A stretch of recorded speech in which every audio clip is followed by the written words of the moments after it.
It is now my great pleasure to introduce you to our keynote speaker this morning, Steve Griffith, who will be presenting his keynote entitled Developing Resilience in Difficult Times. Steve's focus is on executive development, incorporating health and wellbeing, leadership, corporate change and cross-functional team building. With over 35 years of experience, Steve has worked with some of Australia's leading corporations, including the National Australia Bank, Bankers Trust, Coles Myer and McDonald's. Steve has also worked with leading sporting groups and individuals from the Olympic team, the Australian Football League, the New South Wales Waratahs, the Fiji Sevens and the NFL. His continued passion is to assist the growth of individual potential towards greater success, enhancing mental and physical well-being, and to maximise results in business, sport and life. Welcome to you this morning, Steve. Good morning, Beck. Thank you very much for that introduction. And to all of those out there in the Port Stephens area, I'd like to welcome you all this morning. Great pleasure to be here with you and to thank Mayor Palmer for his, really positive talk for small business. I'm talking to you from Victoria, where, of course, today we're experiencing a lot of positivity because we're finally really been released from our lockup. And of course, for small business, that's a pretty exciting time. Look, I wanted to just sort of, resilience is something which is often talked about in different contexts.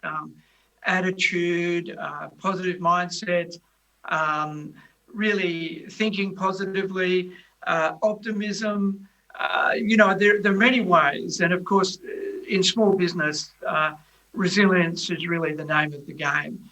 And every day we wake up and we have to really be absolutely in the best mindset that we can be to make the best of our business, our interaction with our customers, our staff, our people.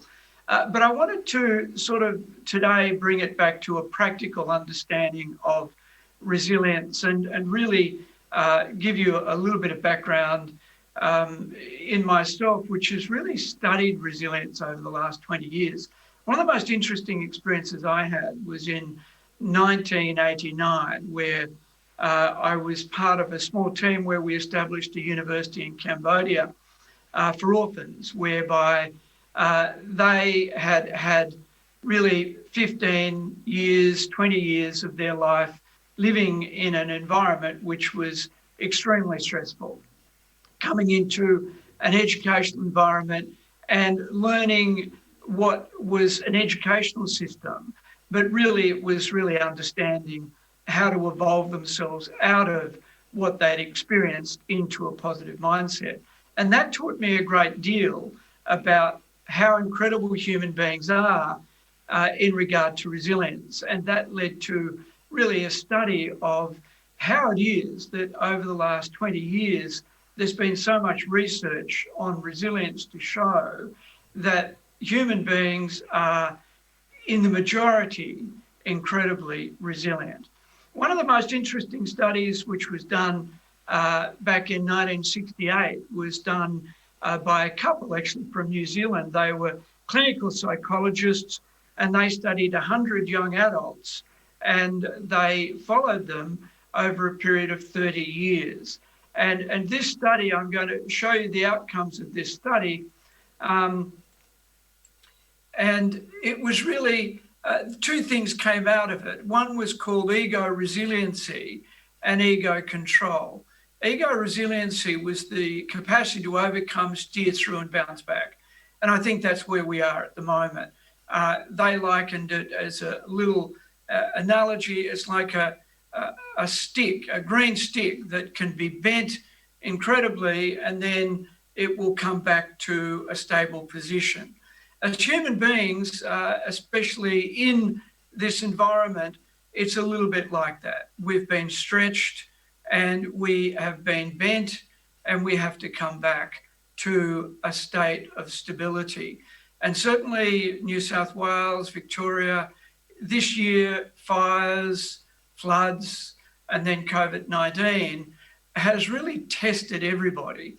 And so ego resiliency is something that human beings have innately, but also can develop. And that's the interesting thing.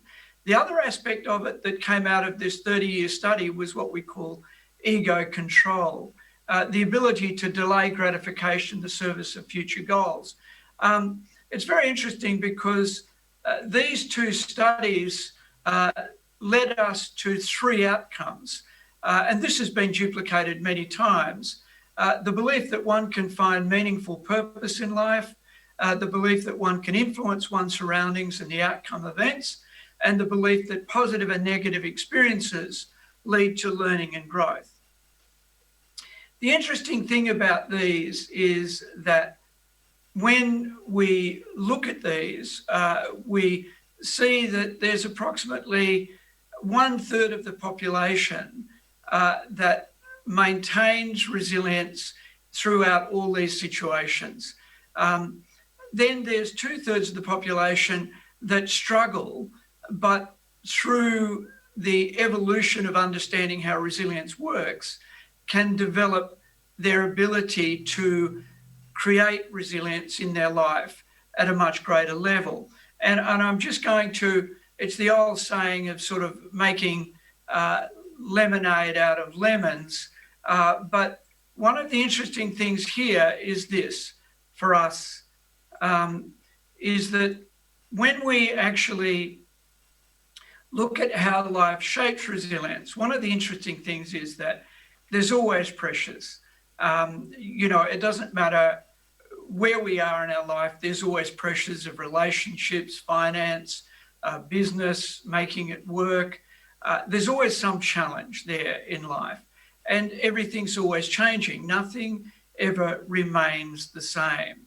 And so these things tend to shape how we handle resilience. And one of the things here is going to understand what resilient state we're actually in. Now, every day that we wake up, we might ask ourselves here, am I in a positive thinking, solution-minded state, or am I in a negative thinking, problem-focused state? So every day we might find ourselves sometimes above the line, and we might call this line the resilience line, and sometimes we might be below the line. And I'm not sure where you are today or how you're feeling. We all go below the line, and there's nothing wrong with going below the line. The problem is that we shouldn't stay there too long. Now, the main issue about going below the line is that it can trigger certain what we call emotional responses. We might overreact or get upset, or we might find that we're blaming the external environment. So in COVID, under circumstances that seem out of our control, we might go to looking at what can we blame for us being in a negative state. Now, I'll come back to that because all that does, of course, is create a mood or reduces our optimism or reduces our resilience. So what we want to understand is that we have to get out of that state very, very quickly. Now, if we play the blame game and you externalize the cause for being below the line, then unfortunately what happens is that you don't look at what you can do differently, or you don't look at how you can build this resilience line. So this resilience line could be very thick or it could be very thin. And of course, what we want to understand is how to make a resilient line very thick. Now, if we play the blame game, then the cause of us being in a negative state is out of our control, and then we give away our personal power to change. The problem with that is that we lose our ability to see positive futures. We lose our ability to believe that we can change the external circumstances of our environment.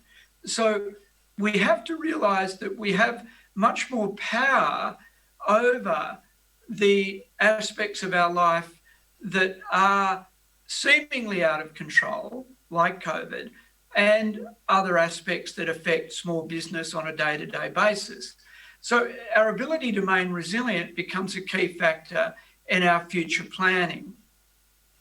When we look at this from a mind point of view, what we have to understand is that you have about 80,000 thoughts a day.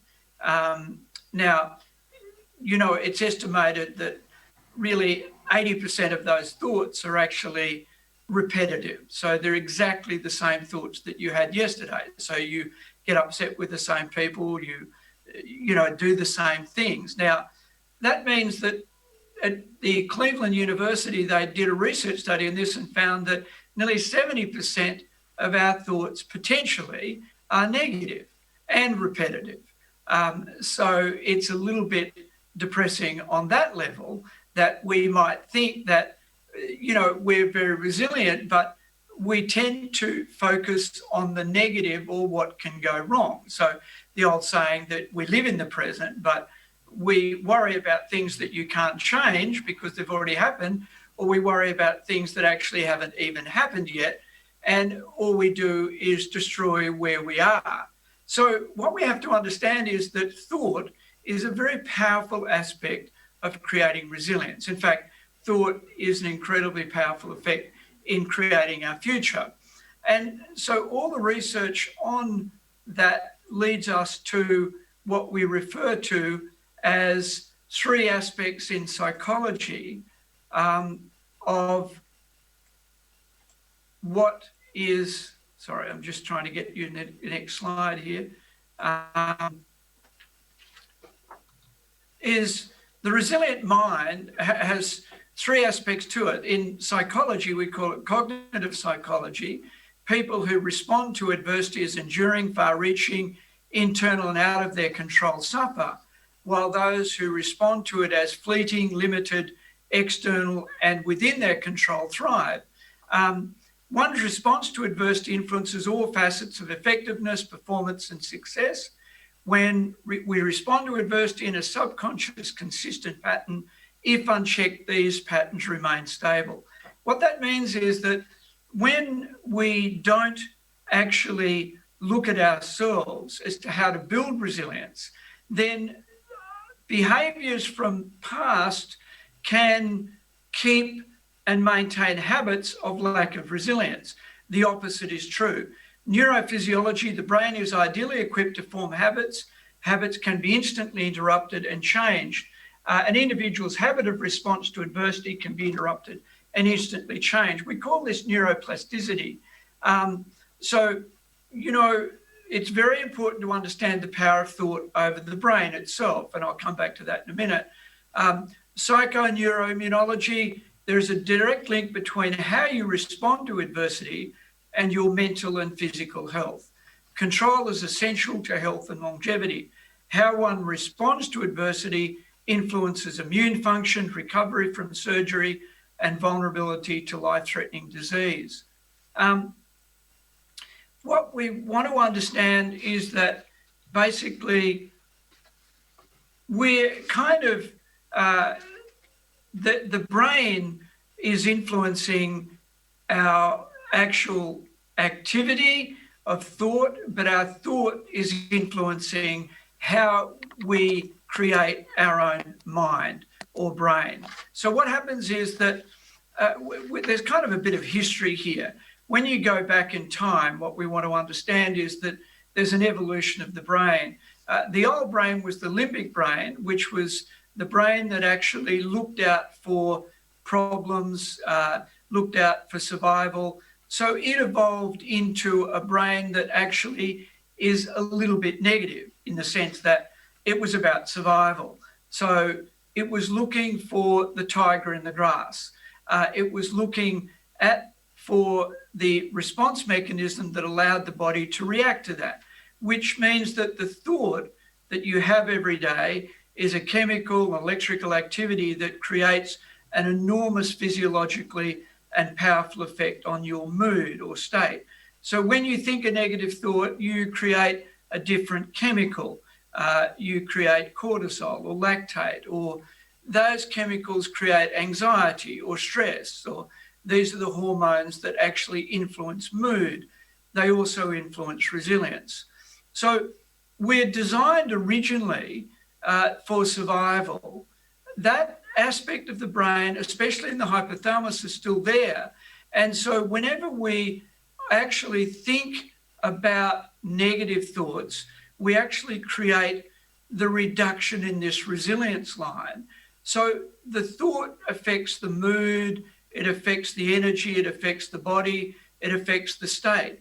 So what we have to understand is that to change our thinking is to change our mood, to change our ability to create great futures, to plan, to set goals, actually changes the way we feel. So in relationship to the physiology, what we want to understand is that resilience is really embedded in our ability to think differently. So to get ourselves above the line, we have to understand that positivity and entertaining positive thoughts is a very important aspect, and that's related to setting goals. That's related to having a vision of where you want to be in the future. And so this is obviously equated to optimism or having a belief in a positive future. But that activates within the physiology a whole different structure of how chemical activity and electrical activity works in the human physiology. So really, resilience is also related to the mind-body connection. And there's a lot of research on that now that shows that there's a lot that you can do to actually change the way you feel. And of course, one of them, interesting research studies that's been in recent years, has been on mindfulness and meditation. That when an individual practices techniques like this, that it improves the functioning of the ability to develop within the brain what they call neuronal rewiring, especially in the frontal cortex of the brain, where the experience of settling the mind down improves the ability for the dissolving of chemicals that create anxiety or stress that reduce the resilience line.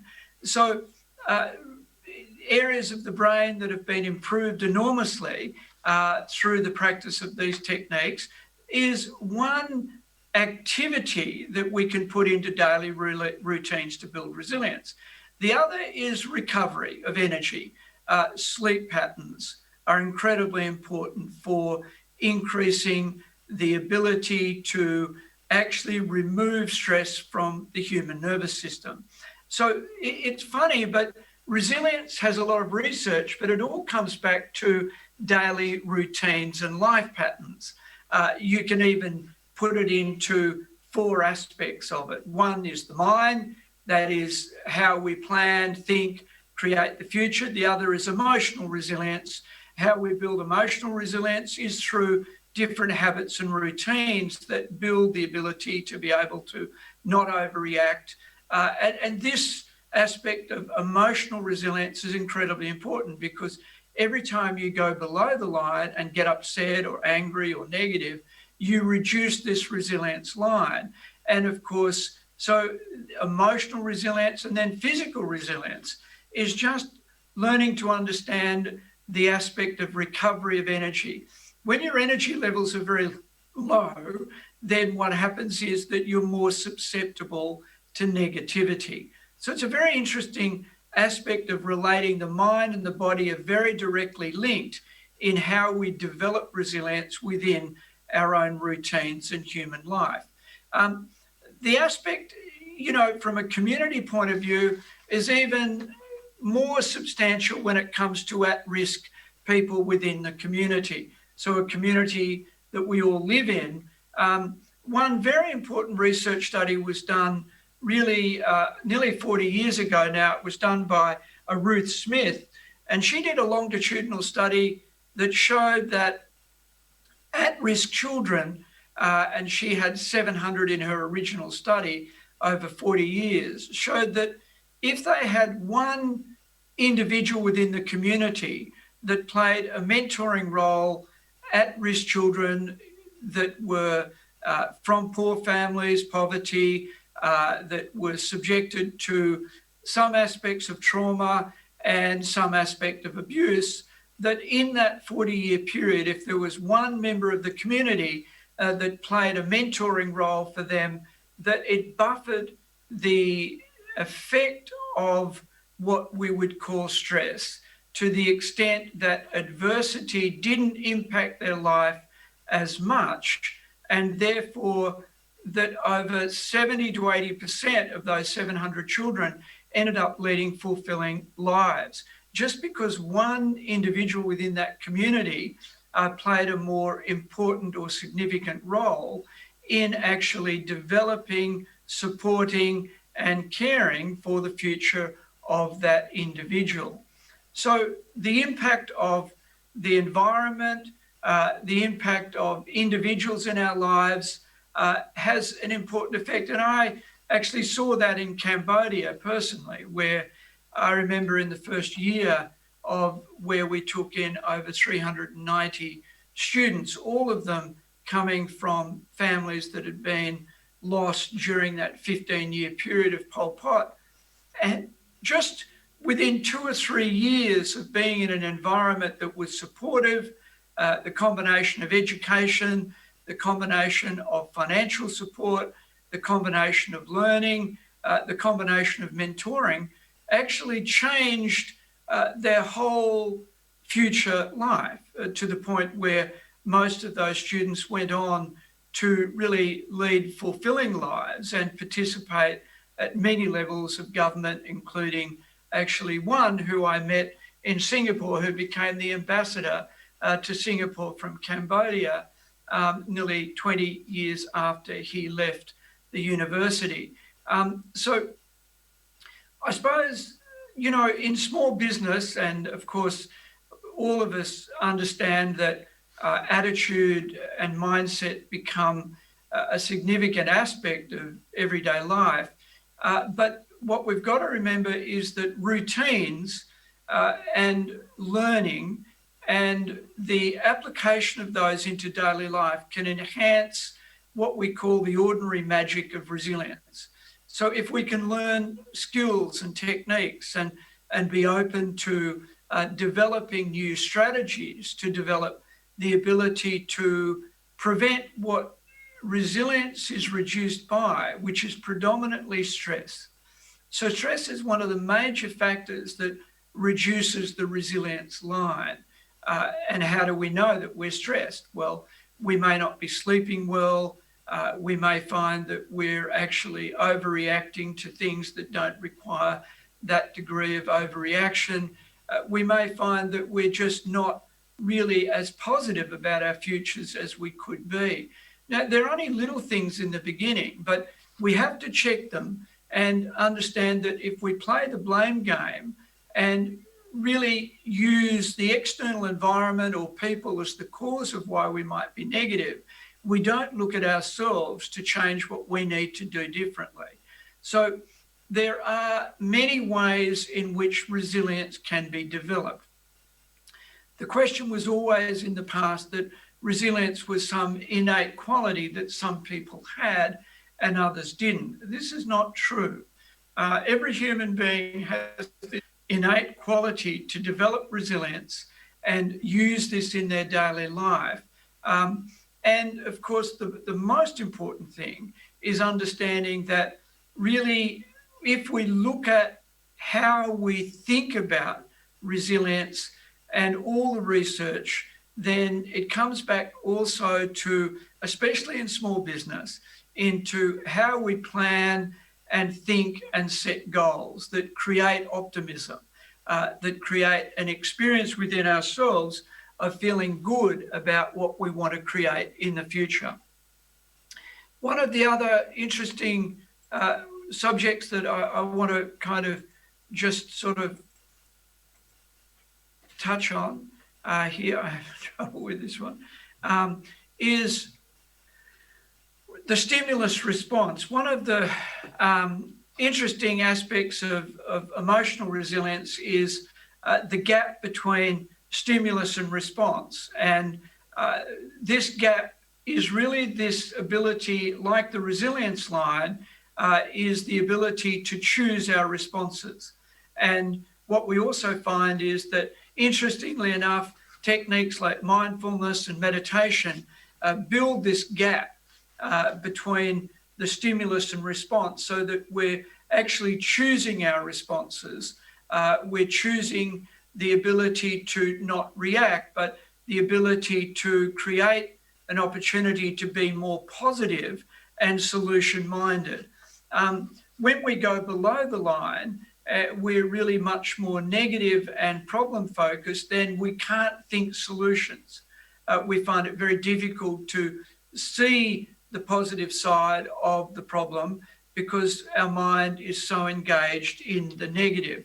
So there are four aspects of intelligence that develop resilience. The mind, that's our ability to think about our future, our ability to plan and create an optimistic future.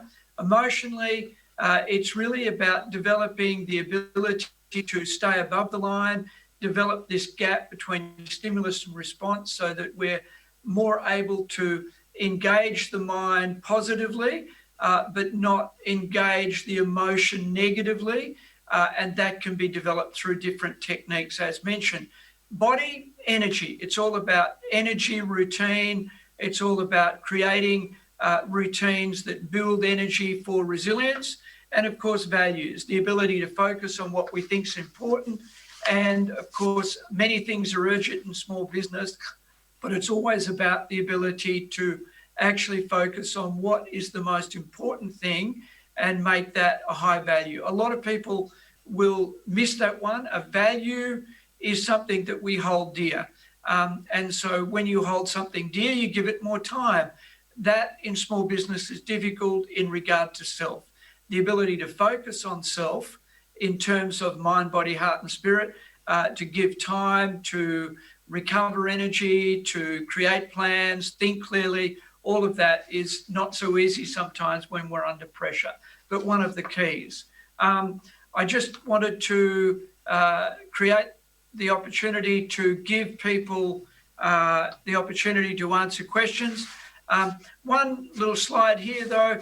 A lot of research on meditation has shown that when you meditate or practice mindfulness techniques, there's an enormous ability for what we call the frontal lobes of the brain to activate an enormous amount of positive energy towards thinking clearly and creating the opportunity to think about the future. But when you're very stressed, very difficult. I'll just come back there and give you an opportunity to ask any questions that you might have for me, if there is any. I know that's a very quick response to a subject which is really fascinating, but there's a lot in it. Anyway, I'll hand over to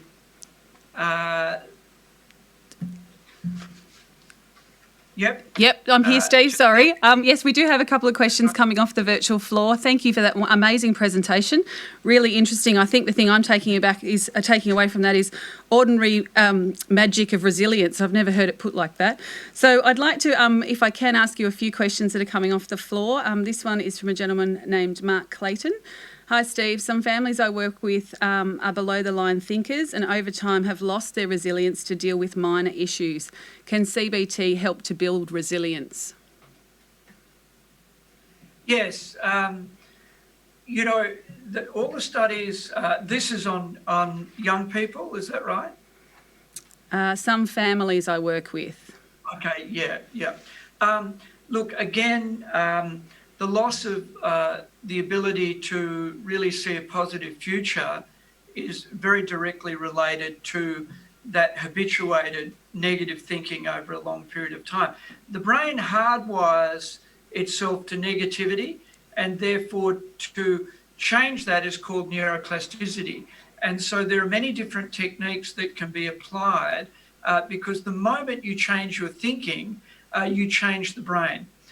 The brain is able to rewire itself towards creating more resilience and optimism when a person begins to focus on more positive aspects of the future, their life, and apply that with especially mindfulness techniques or meditation techniques, can have a huge difference. But it does require somebody to support them through that process and learning different techniques. So they have to be open to changing the way their habituated thinking has created their state in the present. But absolutely possible, been done many, many thousands of times with thousands of people who have changed their life through changing their thinking.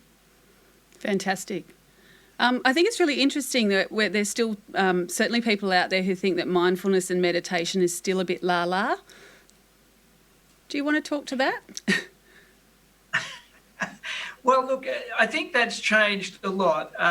But let's say that the research, there's over 500 independent research studies now done in universities and research institutes around the world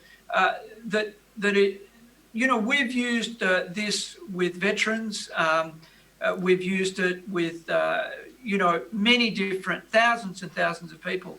And it's very clear that even with PTSD, we've shown using veterans going back to the Vietnam War that have suffered PTSD since the 60s, enormous changes. And so what we want to understand about mindfulness or meditation is just an inbuilt ability within the human brain to be able to change the way the nervous system functions. So when you meditate, you dissolve the stress that is causing a lack of resilience through giving the body extremely deep levels of rest. So it's a very simple, effective, natural, it's not religious or philosophical, it's now what we call neurophysiological. And this is a really significant and important area of learning for young people and for people that are suffering from stress, that governments and organisations can make a big impact in changing the future direction in a positive, resilient way in the future. Fantastic. Thank you. So we have another question here. Hi, Steve. What are your top tips to reduce stress and build resilience, especially for busy small business owners? What are some of the key habits that we can work on developing, please? Well, look, the first one is recovery. We have energy expenditure and energy recovery. So in small business, we're on demand 24/7. If you are burning out through doing too much, then you lose your resilience. So obviously recovery of energy is a key factor. So going to bed not too late and getting that energy recovery, because energy is the common denominator in the mind, body, heart and spirit.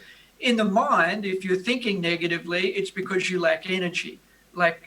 That then causes lack of resilience. So you've got to go to bed earlier, you've got to get that positive sleep patterns, get up earlier and exercise, go for a walk, get out in nature and free up the mind, because as I said, if you've got 80,000 thoughts a day, and the research shows that unfortunately most of them are exactly the same thoughts as you had yesterday, and on top of that, a lot of them are negative, then you've got to get out there and get your mind out of the habituated pattern of your normal routines and do something differently.